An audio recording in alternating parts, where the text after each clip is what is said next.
Voltamos aqui com o nosso aprendiz de bruxa e agora a gente vai perguntar o que seriam as possessões demoníacas na bruxaria.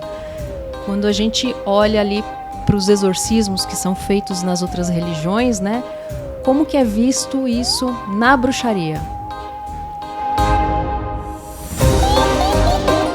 Então, Ana, responda pra gente aí. O que seriam essas possessões demoníacas na bruxaria? Isso existe? Existe, mas não com essa conotação necessariamente de algo ruim. O que existe na bruxaria e é reconhecido é a capacidade de mediunidade e de comunicação com espíritos. Então, às vezes o que acontece é assim, se numa situação houve num ritual, numa leitura de tarô, foi feito um exercício de comunicação com ancestralidade, com plano espiritual, de que é uma resposta, etc. Aquele pessoal que faz aquele jogo do Ouija, aquelas brincadeiras do copo. O Ouija já é um pouco diferente, porque não necessariamente ele é da bruxaria. Tá, sim, eu digo no quesito de você chamar o etéreo ali. Né? Eu posso fazer ali e querer essa resposta. E é claro, se a pessoa tem mediunidade de incorporação, ela sente o espírito entrar nela, falar e etc. Como todo exercício, isso vale, que a gente está reforçando aqui, bruxaria requer estudo. Toda pessoa que tem essa mediunidade, seja... Às vezes a pessoa é de família católica e tem mediunidade. Né? Uhum. Essa mediunidade, ela precisa ser disciplinada. Por quê? Para não interferir na vida da pessoa. Não fica lá o espírito, gostei dessa experiência, eu vou ficar 24 horas aqui. Né? Uhum. Então, às vezes, aquilo que você vê em filme, possessão demoníaca, etc., são casos de que a pessoa tem uma forte mediunidade e essa mediunidade não foi tratada para a pessoa lidar com ela. E aí, é claro, assume situação de descontrole. É a porta aberta, né? É a porta aberta. Por isso que eu falo que essas brincadeiras do copo ou mesmo do tabuleiro Ouija não pode ser feita por qualquer um. Por quê? Porque você abre um portal. Aí começa a acontecer coisas na sua vida, você levanta de manhã para fazer o café e você olha todas as portas aqui dos seus armários abertas. Meu Deus, o sexto sentido. Pode acontecer. E daí outras coisas também, porque você abriu um portal e não fechou o portal. Você chamou, né? Chamou e não deu o começo, meio e fim. Viu, gente? Não brinca com essas coisas. Não pode. Eu mesma, que sou uma pessoa bem estudiosa das diferentes vertentes, não me interesso em ter um tabuleiro Ouija, porque eu não tive um treinamento para essa parte. Então, imagina, eu vou ficar lá chamando espírito dentro da minha casa? Só um acréscimo aqui, que isso eu nem ia colocar, porque não, na verdade não é uma pergunta, mas um acréscimo para vocês que estão assistindo.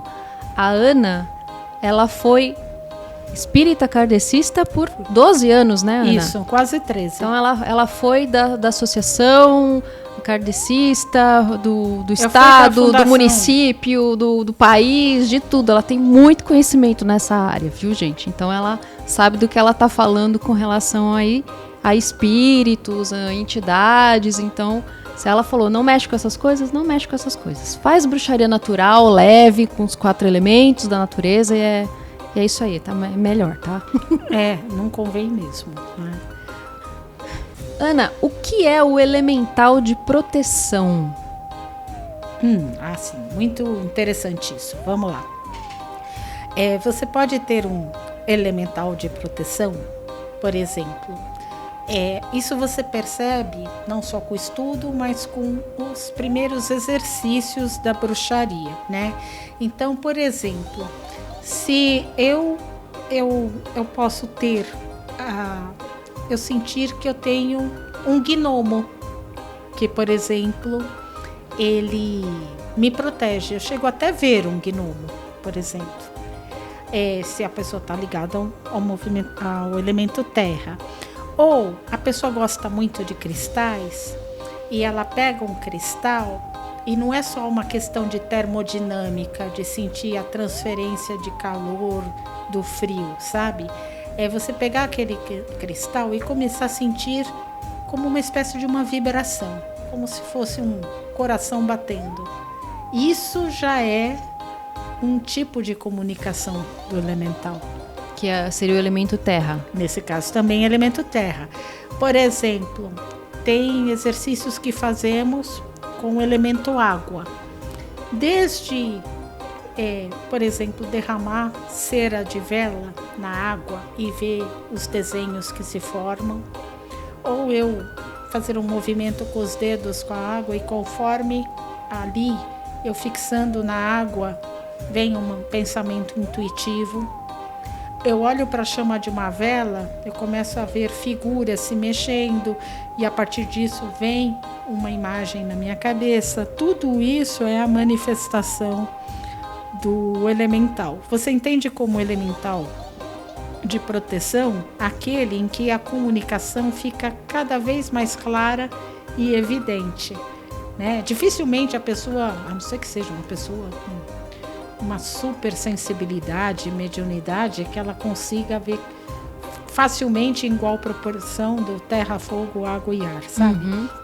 Geralmente você tem mais inclinação com este ou aquele elemento. Mais afinidade para um ou para outro. Né? Exato. Então, temos ali os elementais, Isso. que são os gnomos, as sílfides, as salamandras e as ondinas. Isso. E os elementos, que são fogo, água, ar e terra. E cada um tem a sua equivalência. Tem porque essas entidades, digamos assim, são os espíritos desses elementos. Porém, nem toda pessoa que tem uma forte afinidade com o elemento terra necessariamente vai ver um gnomo. Assim como uma pessoa que tem forte afinidade com o elemento fogo, não necessariamente ela vai enxergar uma salamandra, tá? Mas a salamandra tá lá, né? É isso. Tá joia, boa, gostei. Aproveita, dá o seu like, se inscreve no canal, não esquece de mandar os seus comentários pra gente, as suas perguntas. E no próximo bloco a gente vai falar, Ana, como que eu posso identificar o meu elemental de proteção? Como eu faço para descobrir isso? No próximo episódio a gente volta.